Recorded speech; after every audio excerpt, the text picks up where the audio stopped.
Welcome everyone to our SPED NET webinar, What You Need to Know About Extended School Year Services with Julie Swanson. We're pleased to have you joining us. I'm Eve Kessler, co-founder of SPED NET, and along with Ali Sheffers, our tech consultant, we will be hosting this webinar. SPED NET was created over 25 years ago as a nonprofit to educate and empower parents of students with special needs to become their children's best advocates. In addition to our webinars, presentations, and support group, we have a terrific and easily accessible website with videos of all of our presentations and webinars sorted by topic and speaker, as well as related articles and materials. If you find our information and support helpful, please consider making a gift to SPED NET. We are an all-volunteer-run nonprofit. Your donations go directly into programming and empower us to continue our work empowering you. Today, we welcome special education advocate Julie Swanson.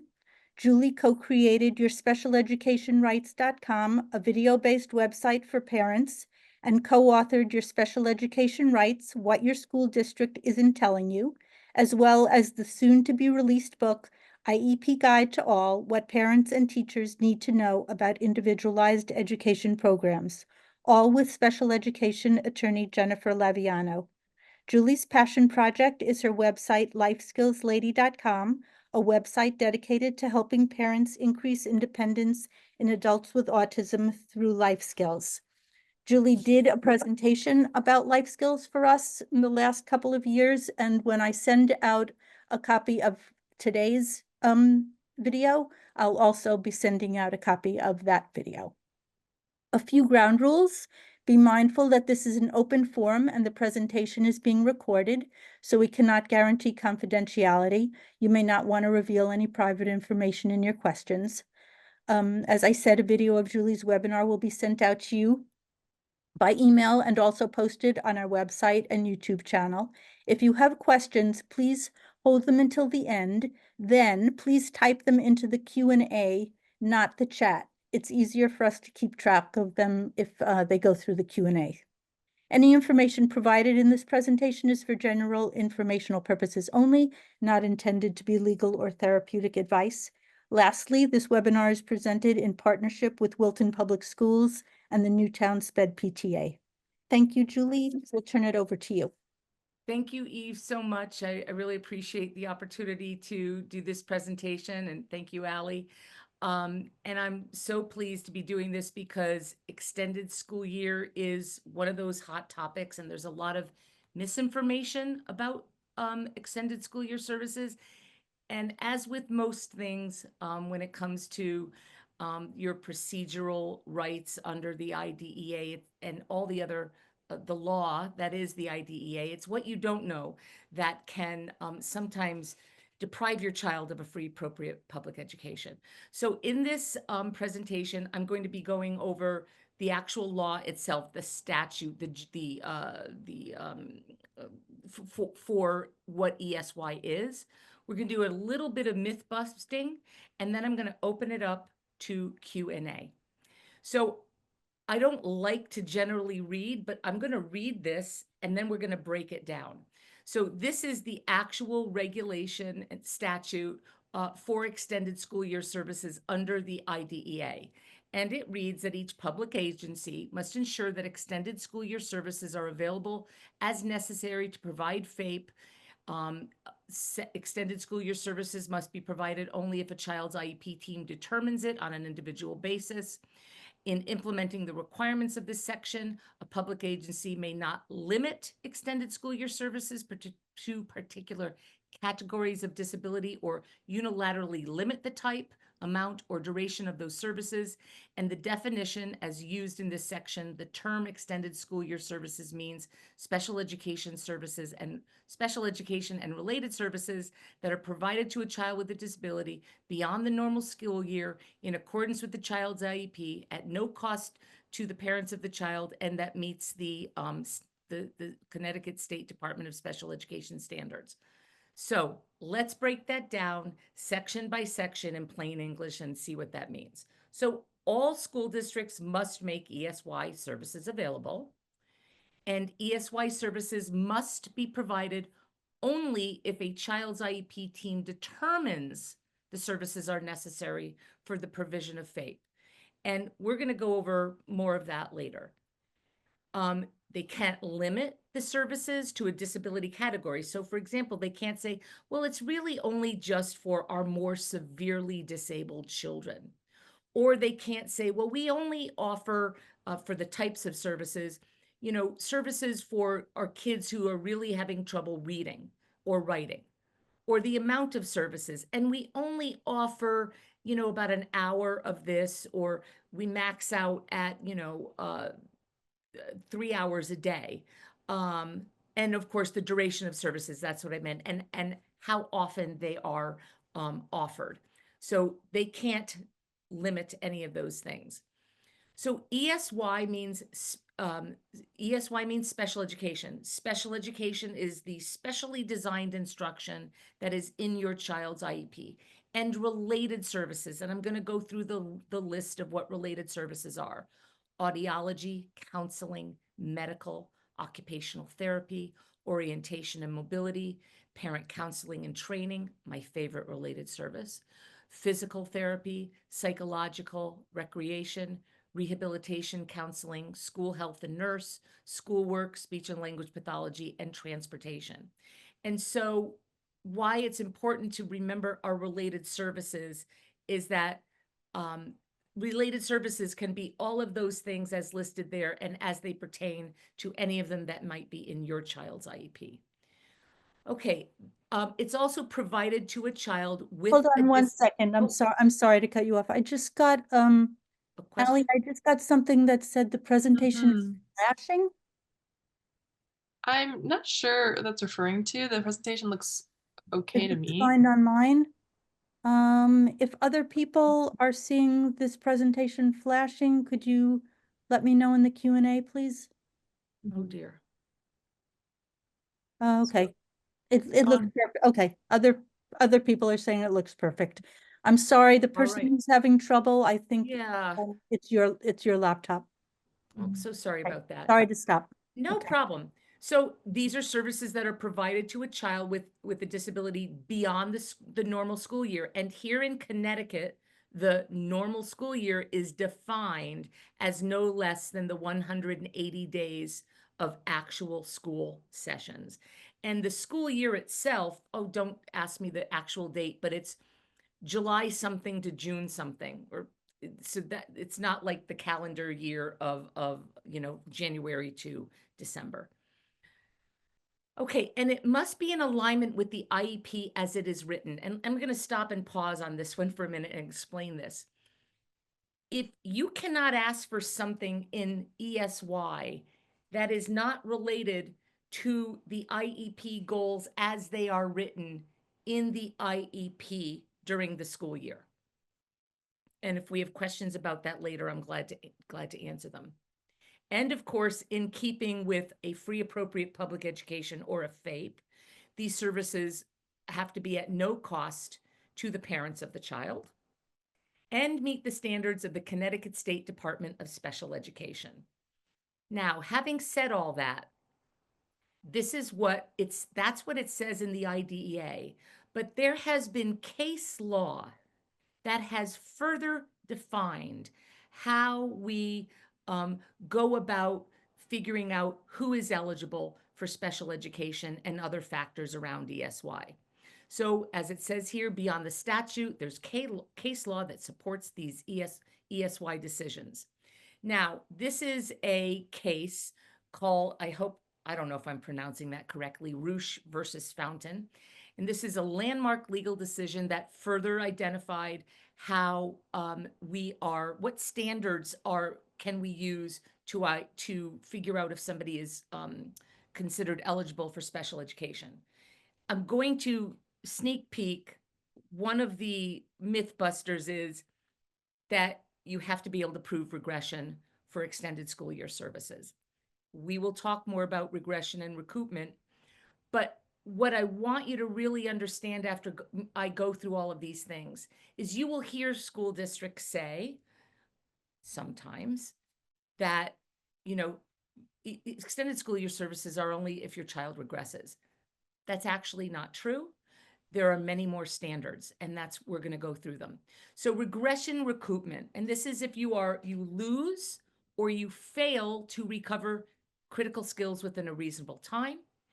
And then we have to look at the degree of progress. So what kind of degree of progress are you making on your goals as they stand? Do you have emerging skills? So you have to consider the impact of a summer break on your emerging skills. And are there any interfering behaviors? So whether behavior interferes with the ability to benefit from special education. We also look at the nature and severity of the disability, I think, which is self-explanatory, and special circumstances that interfere with the child benefiting from special education. So Roche also set standards for notice and timing. So, for example, if you're supposed to discuss extended school year services and consider them at the annual review.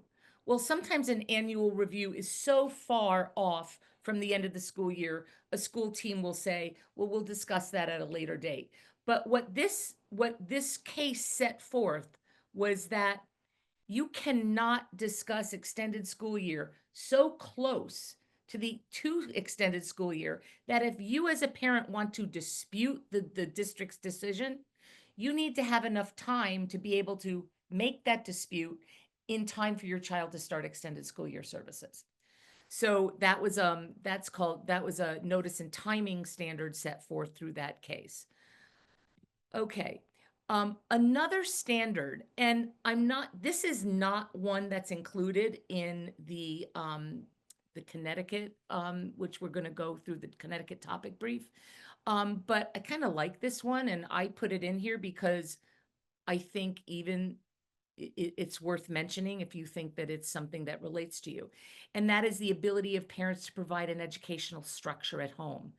And so if parents can provide the proper structure at home, the regression and recoupment issue will not be as severe. Thus, ESY services through the school staff may not be necessary. So that's just another thing to consider. Now, how do you remember this all? How are you going to now apply this to your situation? And there is good news. And that is because here in Connecticut, as hopefully I believe most states have, is they have their own guidelines. Now, in my opinion, for, I've been an advocate for well over 20 years, more than 20 years. And I continue to be astounded on how many parents don't know that there's actual state guidance on considering extended school year services. So what I want to say to you is I couldn't put the actual topic brief up here, but this is just the meat and potatoes of it, which we're going to go through. But all you have to do is Google or, Connecticut State Department of Special Education, extended school year eligibility worksheet, eligibility criteria, or Connecticut topic brief on ESY, and it will come right up. So this is what I highly recommend that you bring to your school team's attention way sooner than just discussing ESY right before it's summertime, right? That depending on where you are in your child's journey, let the school team know that you're aware that there is the Connecticut topic brief on extended school year services, and that you would like to make sure that you follow those guidelines in considering extended school year, and that you'd like to do it with enough time where in the hopefully not what you have to do, but in the event that you might have to disagree with them, you have enough time to appeal their decision. So let's go over it. And this is all taken from the case that I referred to. So in Connecticut, we have to look at the nature and severity of the student's disability, which is a non-regression standard. The student is likely to lose critical skills or fail to recover these skills within a reasonable timeframe compared to typical students, which is a regression/recoupment standard. the student's progress in the areas of learning crucial to attaining self-sufficiency and independence from caretakers.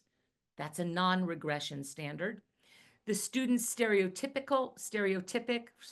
ritualistic, aggressive, or self-injurious interfering behaviors, and I can't move my thing, says something, that prevents students from receiving some educational benefit from the program during the school year. That's a non-regression standard. Or, and I really like this one because it's got a lot of wiggle room in here, other special circumstances identified by the IEP team, such as the ability of the student. Eve, would you read that? Because I've got something going over this that I can't read it and I can't move the bar. The ability of the student to interact with other non-disabled students, the areas of the student's curriculum that need continuous attention, the student's vocational needs, or the availability of alternative resources. Thanks so much. I appreciate that.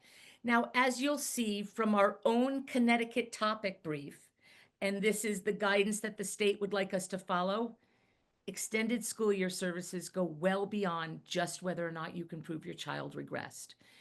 So, having said that, I'm going to go over some myth busting and then we're going to get into Q&A. You might have heard that ESY is only for regression or more severely disabled children. And so hopefully you now know, after going through everything that I just did, that that is actually not true at all. You need to prove regression. And as I say here, this is not a total myth, all right? But you need to know what you need to know, right? So you want to look at regression, and you can look at regression and recoupment when not receiving consistent education. So a lot of times you might be told, well, we've got to think about just how silly it might seem that your child might not get extended school year services for a whole summer because now we have to prove that the child regresses when you come back for summer. But if you start early enough, you've got other opportunities where you can start collecting data long before, right before a silly decision like that might have to happen, right? And so let's talk about that. So we want to look at regression and recoupment, and this is only looking at the regression and recoupment standard, not the other ones. You know, over holiday breaks and weekends, right? And now how can you gather that data? It's not only data that your school team can gather, but it's data that you can gather. But empirical data, and that refers to the measurable objective data like standardized test scores and progress monitoring that people at the school can take. And progress monitoring is the progress monitoring on the IEP goals, right? And in the general education curriculum, and of course, standardized test scores. But you can also collect qualitative data, and that refers to descriptive information like teacher observations, anecdotal records, and of course, because let's not forget, you are a member of the team, and a very important one, parent input about their child's behavior and learning patterns. And this is, of course, not standardized at all. So this is all data, right?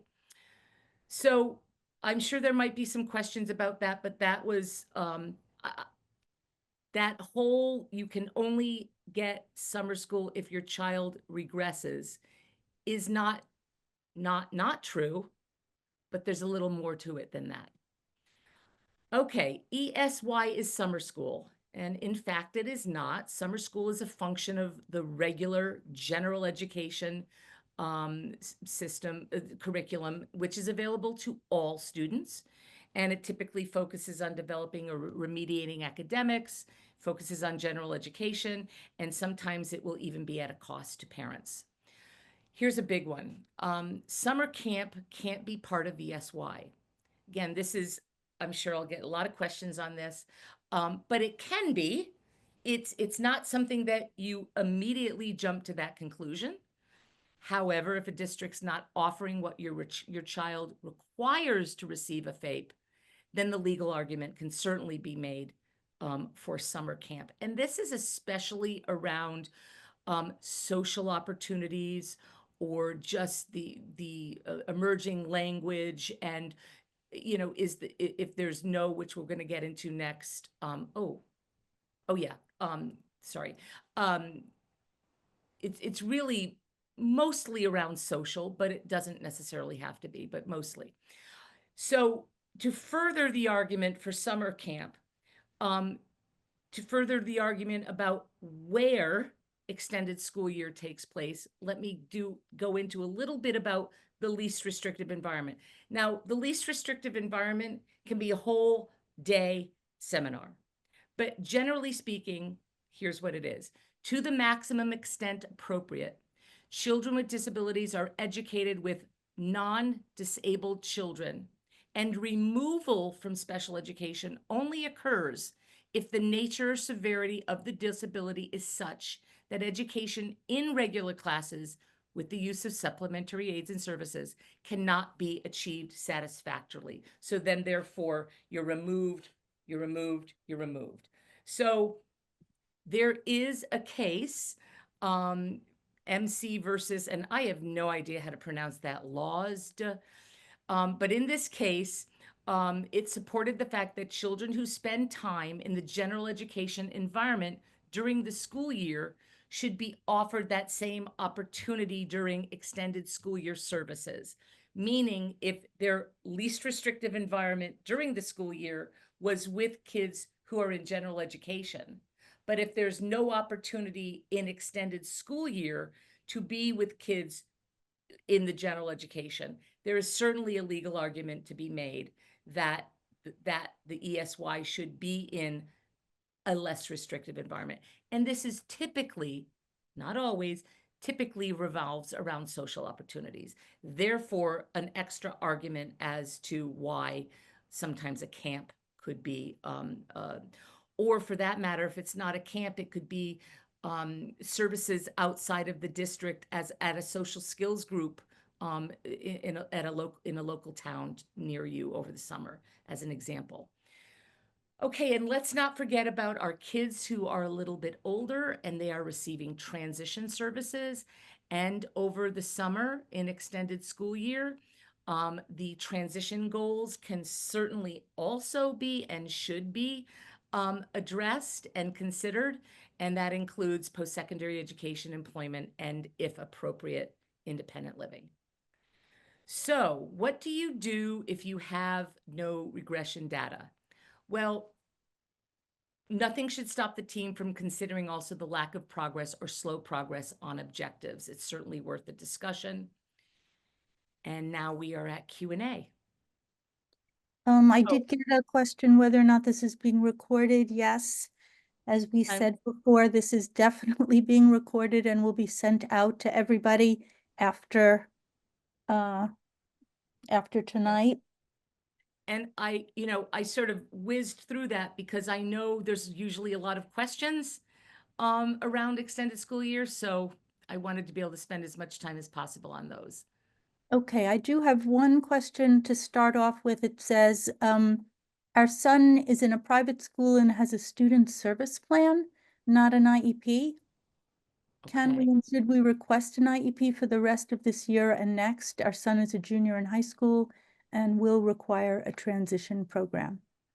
Okay, so if I'm understanding that correctly, you're at a private school. There's so much more I would probably have to know, but I don't know if there's a way for, okay.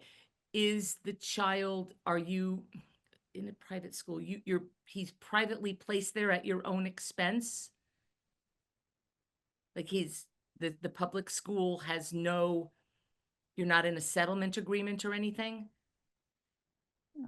Yes, at their own expense.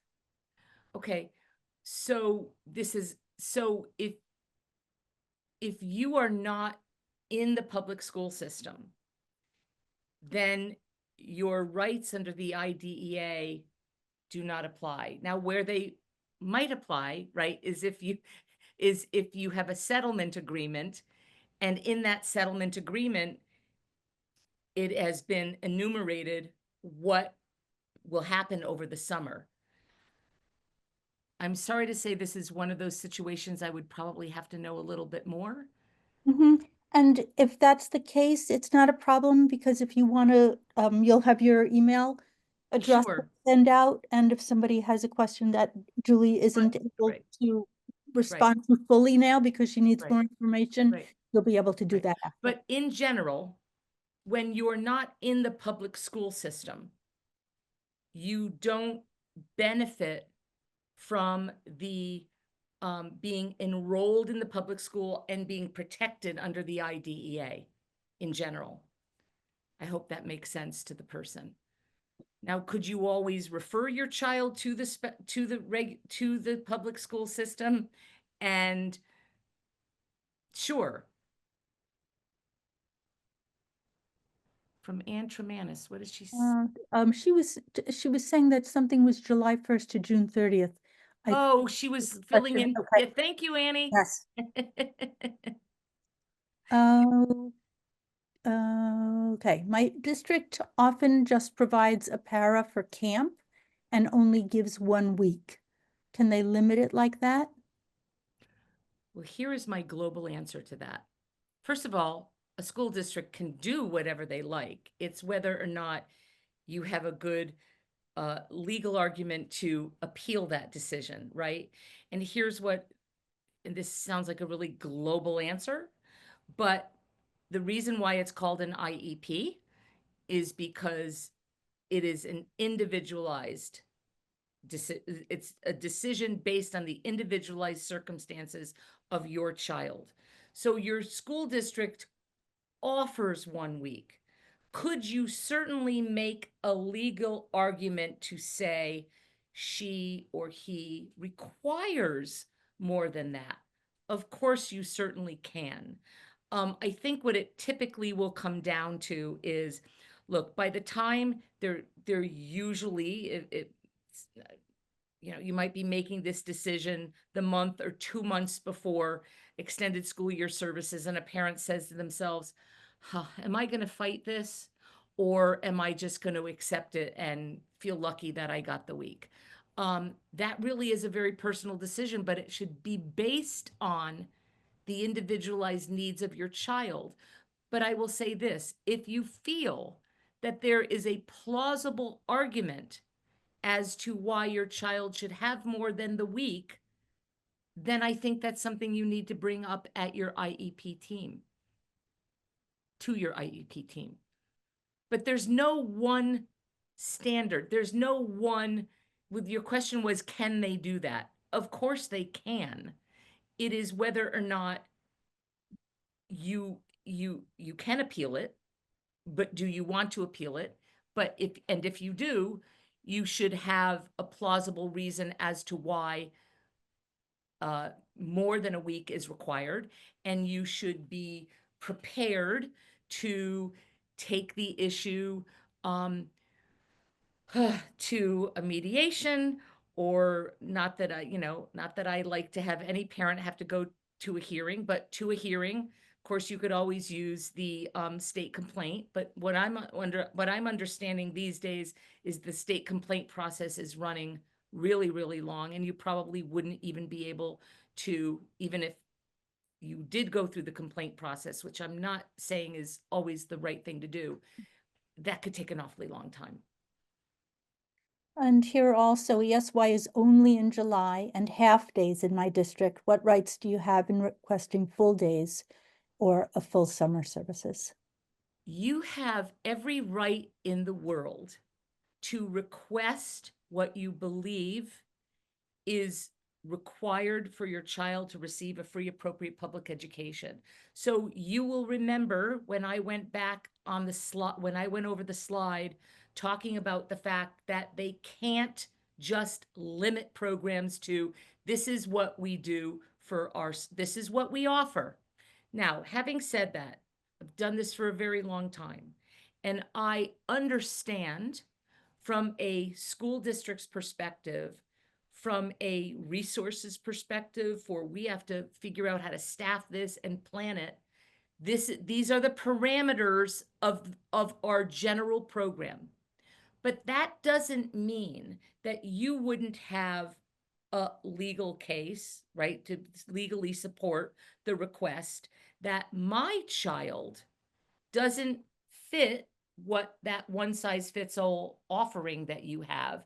My child requires X, Y, Z for the following reasons, and I am requesting X, Y, and Z.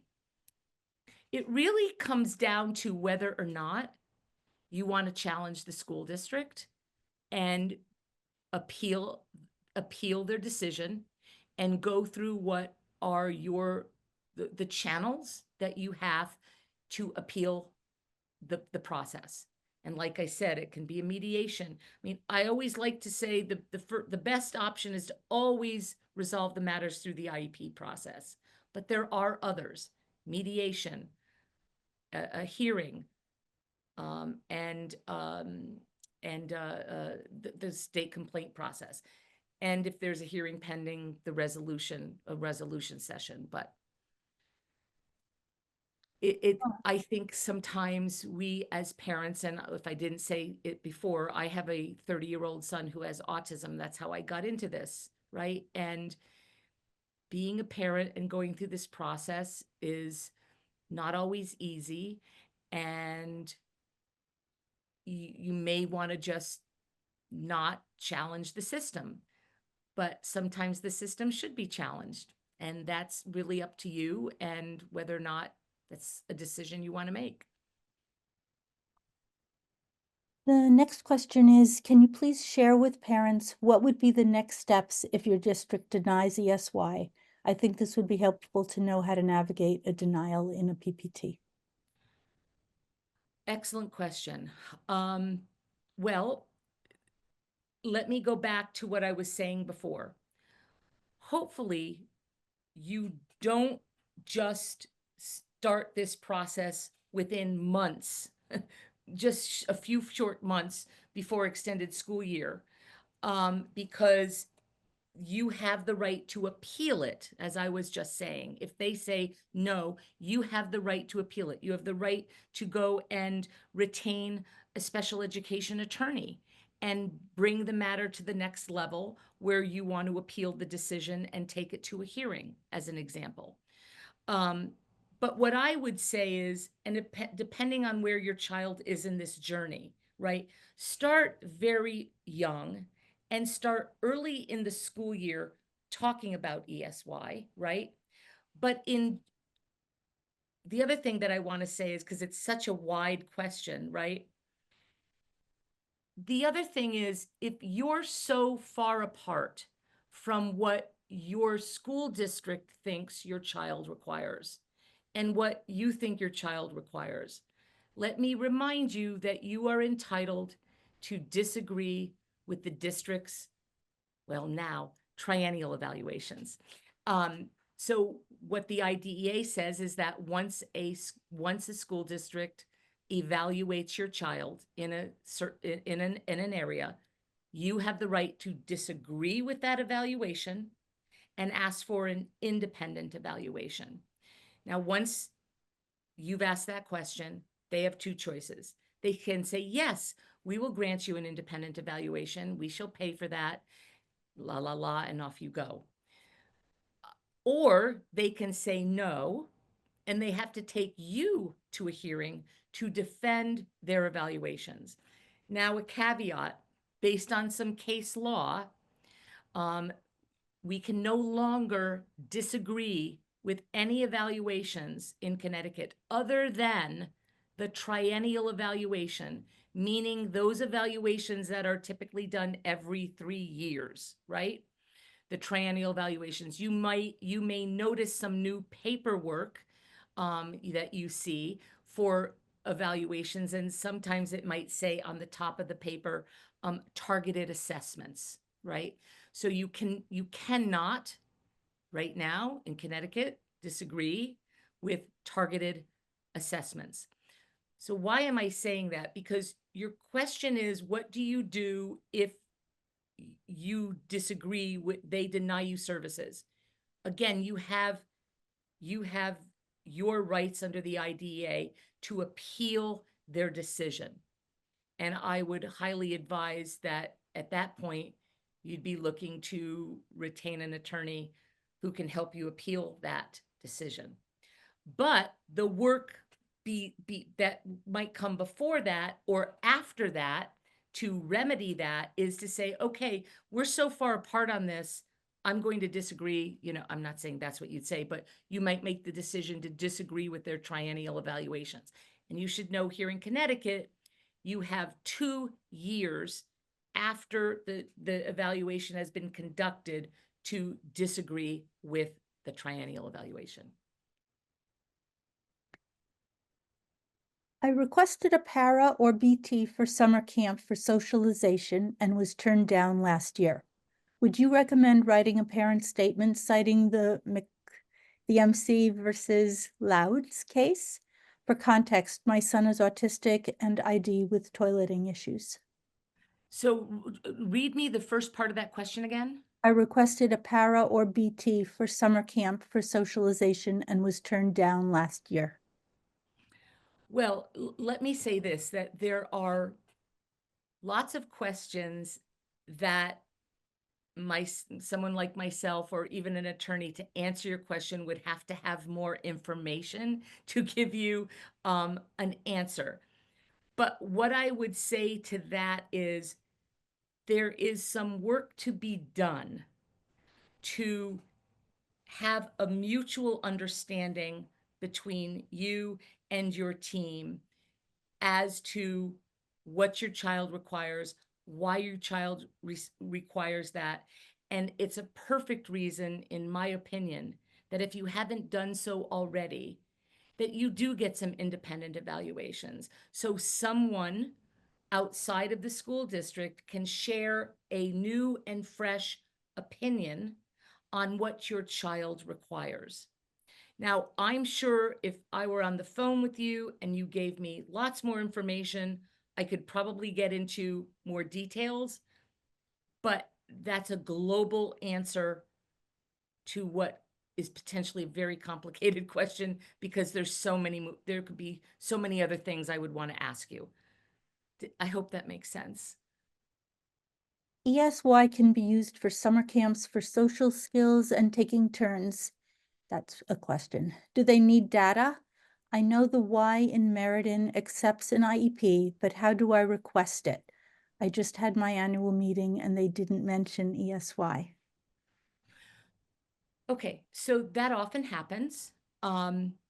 So I would say now that you have seen this presentation, you now know that they have to minimally discuss ESY once within the beginning and the end of an IEP.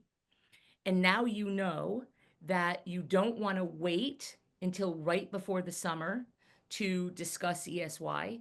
So I would write to your director and I would say that, you try to educate yourself as much as you can and that you recently learned that extended school year should be discussed at the annual review. It was not discussed at your annual review. So could we please set a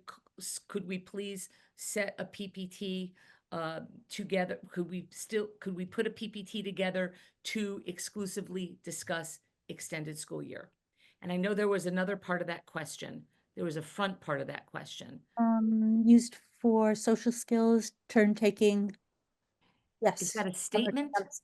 Well, it says it's got a question mark after it, but Here's another thing that I think is really important. yes, it can be used for social skills and turn taking to be in a summer camp with typical peers.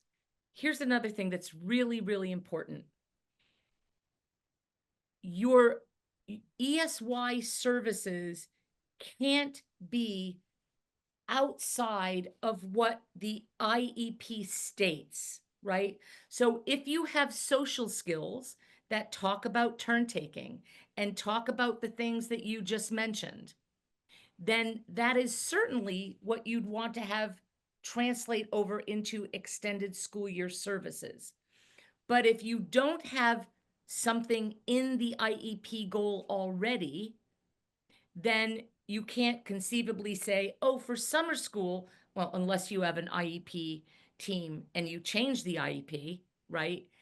But if it hasn't been changed, you're not going to say, well, I want him to have social skills over the summer, but you don't have an IEP that supports social skills, or maybe it's an IEP that supports social skills, but it doesn't neatly translate into what they would receive at the summer camp. Take a look on the screen if you can. Me, Yeah. For this, what am I seeing? for, wanting the why, anything about the Oh, the ADA? chat. ESY can be used as, okay. For Crystal, there's wanting, oh, sorry, I shouldn't have read that. Should be told about ADA in case it's not part of ESY. I'm not sure I'm understanding the question. Oh, wanting.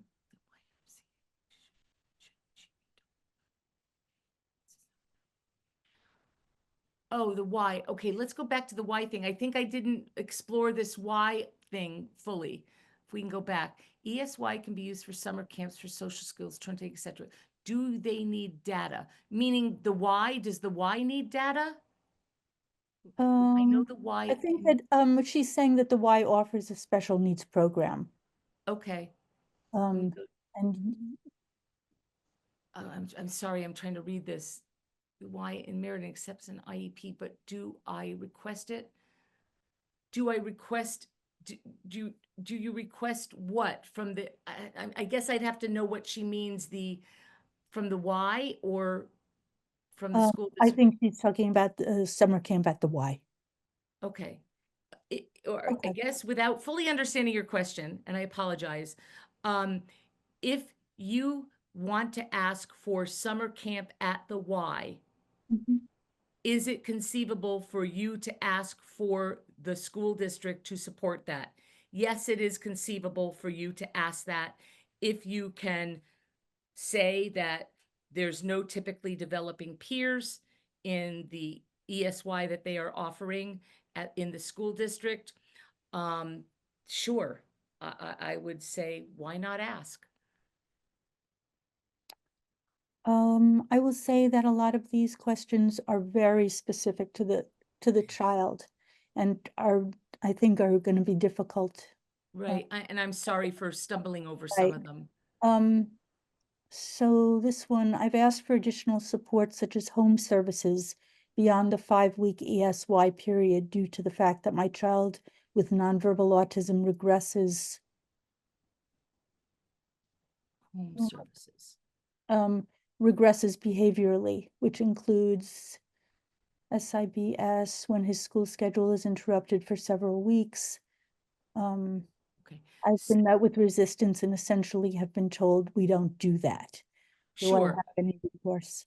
Well, of course, you always have you always have your right to appeal their decision. That will always be your right to, you have the right to disagree with the school district. The school district has the right to disagree with you. And it is an appeal process that you have the right to always go through.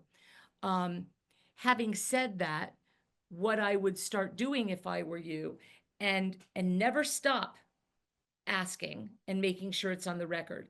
Couple of tips here. Always, always, always audio tape your IEP team meetings.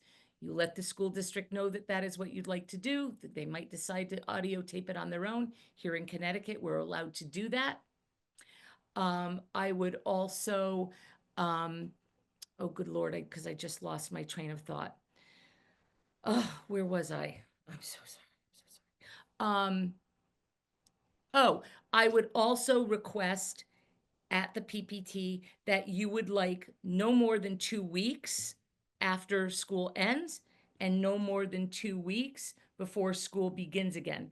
And you're going to want to ask for these things to be recorded and the answer to be recorded on prior written notice. And you could say something like this: I am requesting longer extended school year services for my child. No more, no more, just as I said, no more than 2 weeks after school gets out until no more than 2 weeks before school begins. And I am asking for your answer to be recorded on prior written notice. And so, to the point of everyone who's asked a lot of questions around here tonight, it's very important that you understand what prior written notice is. And that is now in Connecticut, it's on a separate sheet, separate from the IEP, but it is a written notice recording the decisions that were made at the PPT. It is giving you written notice of the decision before it takes place, okay? And so in order for you to take this issue to the next level, or for you to appeal the process, you are going to want to have what you asked for to make, and that was denied, to make sure that it has been recorded on prior written notice. In other words, it would say, the parent requested, extended school year services be expanded to from X date to X date. Then the school district said no, and then under that it has to say why they said no to you. And it is that piece of paper that you can now take and use that in taking your case to the next level if in fact you wanted to appeal it. But if there's no record of the fact that they denied you these services, which sometimes can happen at PPTs where parents ask for things and they've been denied, but there's never paperwork on it, I want you to be very, very cognizant of the fact that when you've asked for something and it has been denied, that you need written notice of that denial. Here's another thing that I'd like to say.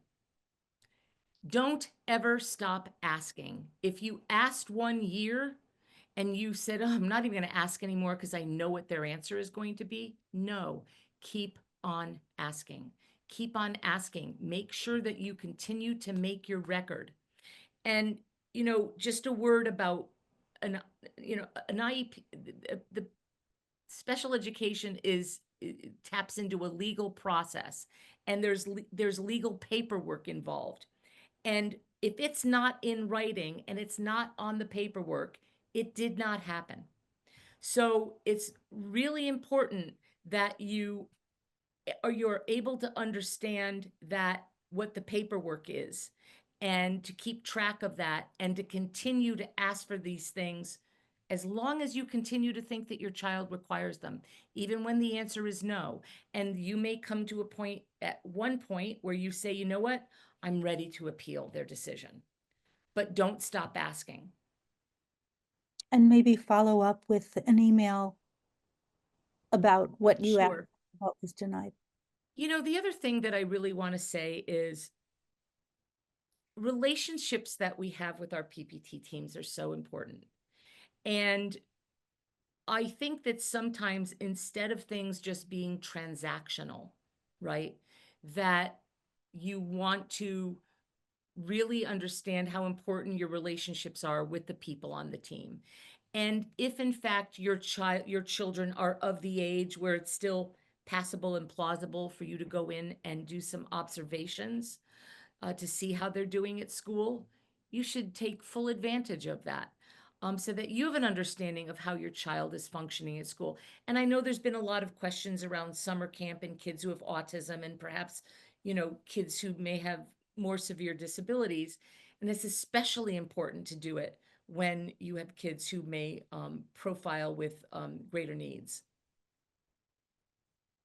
But I'm a big fan of appealing to people's better nature and having conversations and discussions that make sense and that are just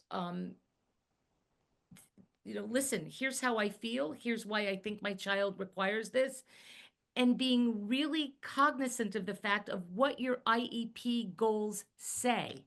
Because if you're asking for something in the summer, you have to be aware of what the IEP says the child gets during the school year.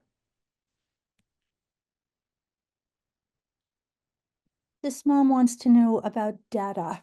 If your child has an IEP and you ask for the data they have collected thus far, and they only have like 3 dates for each objective, and they don't recommend ESY, they say he's not recommended for ESY, he's progressing very well with all the goals and objectives. He didn't attend ESY last summer, didn't show signs of regression. How can I try to push for ESY if I don't feel they have enough data to even make that statement. Okay, a lot of onion layers to peel back here. First of all, please be aware of how the IEP goals are written, how they are collecting the data, how often they are collecting the data. And there is, as I said before, one of my favorite related services is parent counseling and training. What does that mean? It is a related service that allows parents to understand their child's disability and to support the implementation of the IEP. So if you don't understand what the IEP goals are, how they're written, how they're collecting the data, how can you support that IEP, right? So I always like to recommend for parents to set up regularly scheduled team meetings with their team for the purpose of reviewing the data and the progress minimally, and of course for ongoing parent training. But the important component of all of that was if you go on for years and years not understanding how that data is collected and not on a more regular basis checking in on the progress, then when you just get to the 9th hour of asking for ESY and they say, well, we don't have the data, there's a big, gap in your understanding of what's happening and their understanding of what's happening.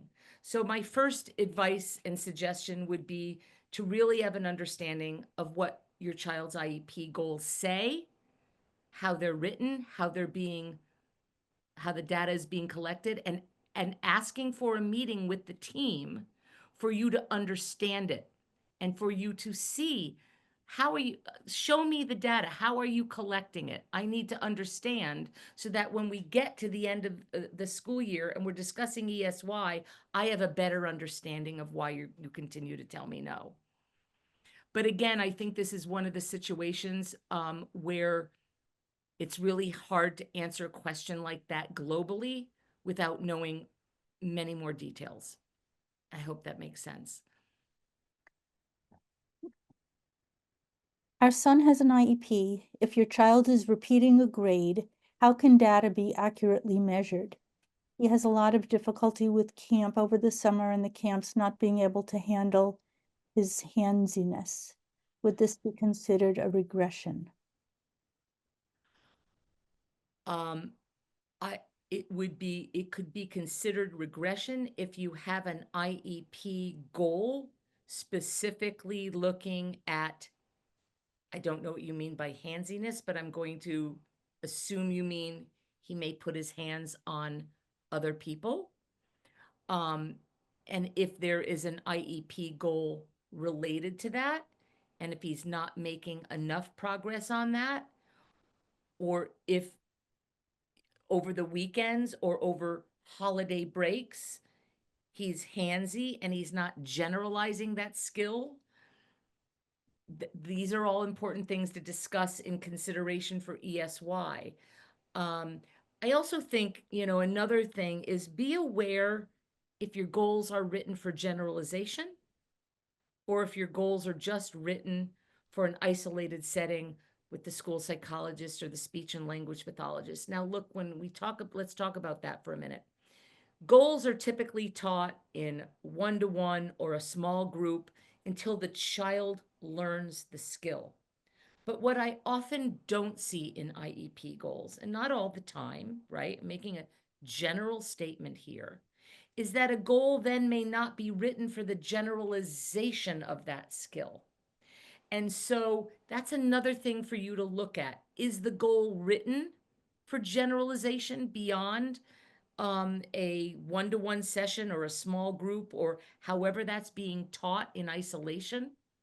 And so when goals are written for generalization, now the school should be held accountable for making sure that the child is applying that skill, not only in the session where it's being taught, but into the general education classroom, into recess, in the hallways, and beyond. If a student is graduating this June and hasn't been offered ESY every year since kindergarten and is going into district's transition program, what is the likelihood the team would offer ESY now? I know I can request, it, but just wondering. Yeah, that's a loaded question, and I see that happen all the time. And I would argue, and again, there are so many things that are based on the individual needs of the child. But by the time a student is not going to graduate and receive their diploma and go into a transition program, an 18 to 22 program, or, programming from 18 to 22, one would argue that they may have needs that would have necessitated extended school year all those years before. Now, I'm not saying that is the case, and this is where details matter, and I'd have to know a lot more.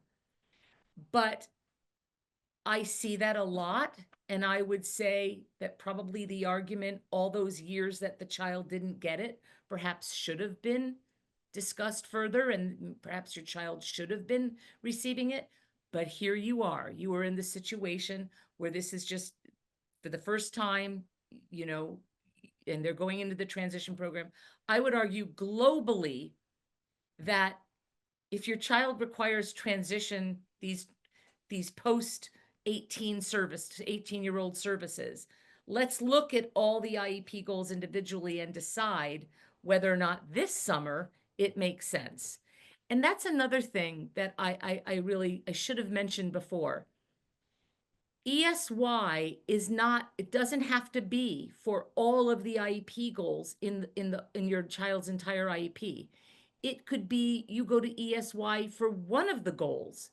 It could be all of the goals. It could be half of the goals. So really also get in the mindset of going through the IEP goals one by one and saying, is this a goal where my child requires to continue to have specialized instruction and related services in order for them to have a free, appropriate public education?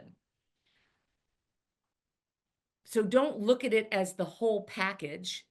It's really goal by goal by goal. There are some kids who have ESY just for reading. There are some kids who have ESY just for social skills or behavior. There are some kids who have ESY to have their whole IEP worked on. And that's why it's called an individualized education program.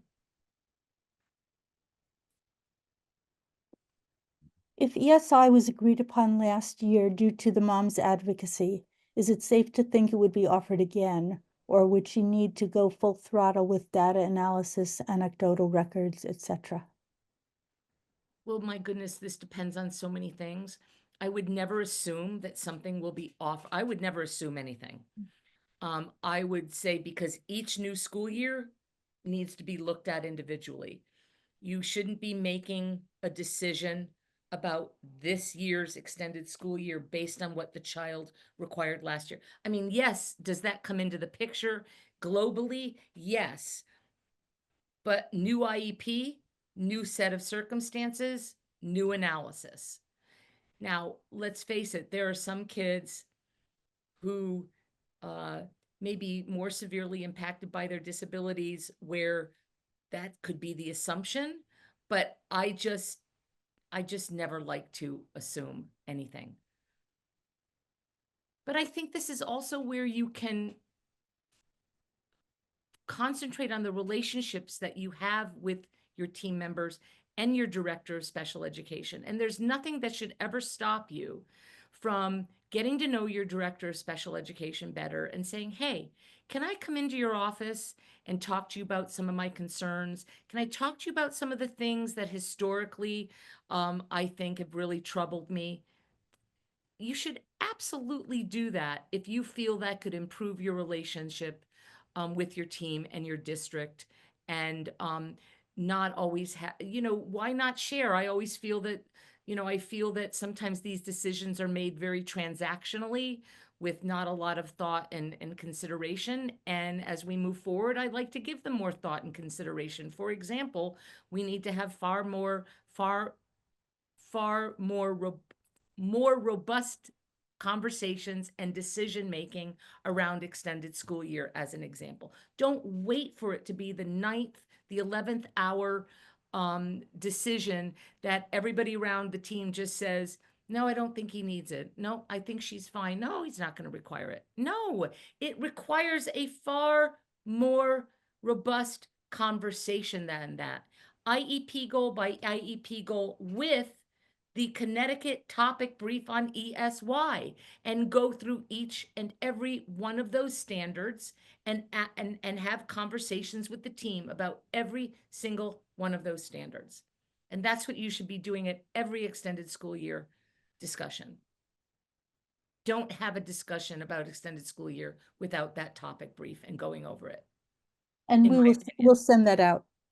Yeah, We'll send it out with the video. because look at how wonderful to be able to say this is our own state's guidance, right? And guidance is guidance, right? It's not mandatory, but it happens to be really good guidance. So why not use it?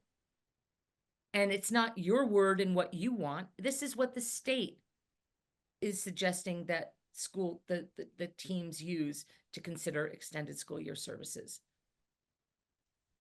We've got 2 more. Is that okay? Absolutely. Minutes after, okay. Is there language to use to support when the district tells you the data doesn't show enough regression beyond typical peers, even though there's a clear spike in aggressive behavior in September after a 1-month lapse in services? Well, again, I wish I knew more. Would you just read the beginning one more time for me? Yeah, she's looking for language to support when the district says that the data doesn't show enough regression, even though she sees a spike in Well, the first progressive thing behavior I'd say in is December. I need to understand enough regression. What does that mean? And and here's where I'd also say, don't just look at the regression standard. Mhm. Look at all those other standards. I'm assuming your child is having some behaviors. And I don't know the nature of those behaviors. Is it only when, I'd have to know so much more, but the language would be, I feel we need to press a reset button on how we are understanding how we are making decisions about extended school year. And if you're saying we don't have the data, I need to understand what data you're talking about. I need to understand how you're collecting it, how you're measuring it, and how you're coming to this decision. But behavior, there's a really good standard, and I could go back to it. I'd have to do my screen share again, but there's a whole standard under the topic brief, on the topic brief for Connecticut, that is just devoted to behavior alone. So it doesn't necessarily have to be regression. Do you happen to, if I want me to share again and go try to find that, Eve, I could share it again. Let me, will that Okay, work? let me just add, there's just one more question, Oh, so okay, on okay. it, and then you can bring it back up. Sure. Well, I think I already Is did. a student in a transition program 18 to 22 entitled to an ESY program? If there is no ESY program offered, then would an individual program be created?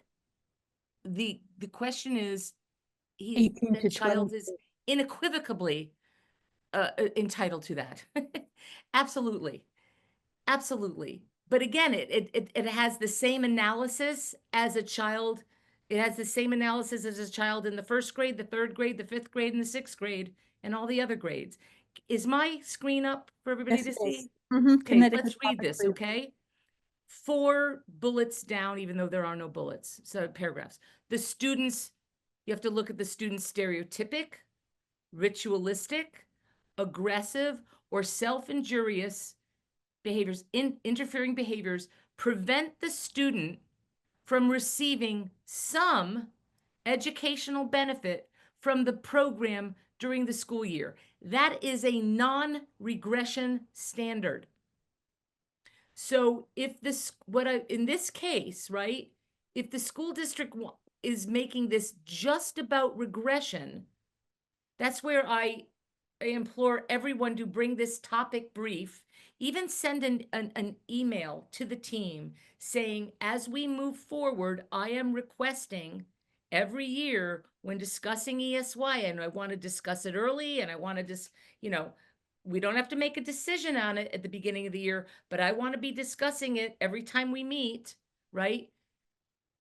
And let them know you're expecting to review this topic brief when considering extended school year services.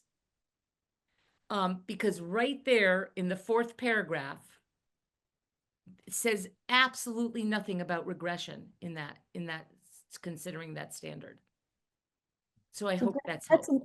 That's an excellent response, because if folks, you know, as much as they can bring to the table is really important as well as if they can say just what you said about we'll be discussing the topic brief and here it is, that will make a much better discussion at the table. Absolutely. And I think that you can say it at your PPT if you're going in person or you're attending virtually. Not only say it at your PPT that this is every year you want to use this topic brief. Also send an email, let the director know this is what you expect to use, and that, you know, quite frankly, if all you've ever discussed is regression, you have not been applying the appropriate consideration to your child receiving a free appropriate public education. I mean, there's always something, and kind of getting into the weeds here, but there's also something called compensatory education.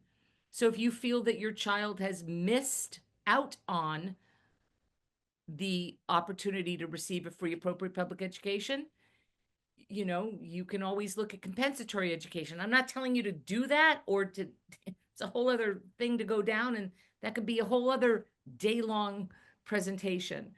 But, you know, if there has been a potential deprivation of a free appropriate public education, there's a legal argument to be made to say, well, now we need to compensate for that lack of education.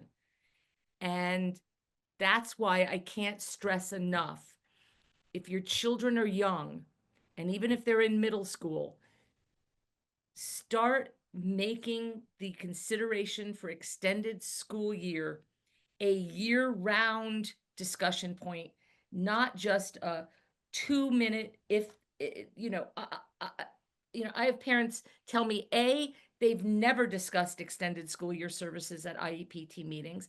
And if and when they do, and I'm not saying this happens all the time and in every district, but if and when they do, it's not even a discussion. Well, your child won't meet your child doesn't qualify for special education for ESY. And there's not even a discussion. You as the parent are the only person who can change that narrative, change your behavior so the team can change theirs. Right. And the mom who said, you know, the team didn't bring up ESY, now you know that you need to bring up ESY. And Absolutely. the more that you are Right. able to bring up, okay, Right. don't wait for them. Right. And to that point, if that is the case, or anything that you find out that, oh, they should have been doing XYZ, write a very friendly email to your director of special education, letting that person know that it has come to your attention that extended school year services typically discussed at annual reviews, but sometimes annual reviews are way too far in advance to have the discussion. They have to be discussed at least annually, and that it's not been happening, and that is a procedural violation. And not all procedural violations will deprive a child of a free appropriate public education. Some procedural violations do, and some don't. But potentially, this one does. Because if you've never had a discussion about extended school year services and your child requires them, then that is a potential deprivation of a free appropriate public education. So it's a very, like, it's a big thing if it's never been discussed. They have to consider it. Doesn't mean they have to say that the child requires it, but they have to consider it and discuss it. A mom just wrote something very interesting. If students are being tutored or working with parents during school breaks, regression might not look as severe when the students come back from vacation. It's true. Mhm. That is true. And so that's that double-edged sword, right? Do I let my child fail and not give them extra support outside of school? Yes, of course, that can absolutely skew data. Of course, it sure can. I forgot to take my screen down. That was great. Yeah. Oh, Terrific. I hope Thank you. so. It's, you know, it's always difficult to answer questions that have to do with an individual case because there's can be so many factors involved. So it being general is a little easier. Right, of course. And if folks have other questions, you can send it to me to info@spednet.org. I can pass it along to Julie or, you know, or write it that way, and we can get you some more answers if we weren't able to answer them today. What we will do, though, is send out this video to everybody as well as the PowerPoint and a copy of the, yeah, a Topic copy of the topic brief. Topic brief, yeah. Okay, so we'll I get that, can't we'll stress get that that out enough. next. We'll get That that out. topic brief is your best friend at ESY. Yeah, for that's a ESY. fabulous idea. Yeah, okay. Thanks. Thank you so much. Thank you so much, and I hope that I've been helpful. I know some of the Very, questions very I wrote, much. I wasn't able to answer fully, but I hope I was able to help people with general information. Thank you, Thank you. everybody. Bye-bye.